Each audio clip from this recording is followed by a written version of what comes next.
நாம் ஆரம்பத்தில் கொண்டிருந்த நம்பிக்கையை முடிவு பரியந்தம் உறுதியாய் பற்றி கொண்டிருப்போம் ஆகில் கிறிஸ்துவிடத்தில் பங்குள்ளவர்களாயிருப்போம். இன்று அவருடைய சத்தத்தை கேட்பீர்களாகில் கோபமூட்டுதல் நடந்தது போல உங்கள் இதயங்களை கடினப்படுத்தாதிருங்கள்.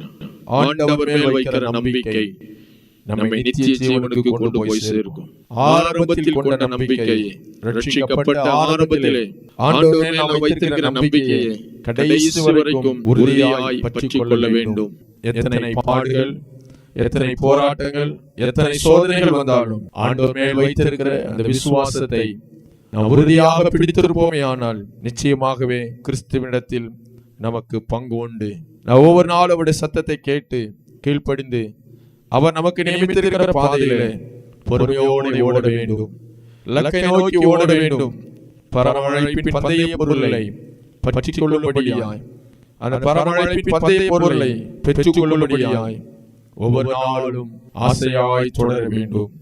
நம்பிக்கையை முடிவு பரியந்தமும் உறுதியாய் பற்றிக் கொண்டிருங்கள்.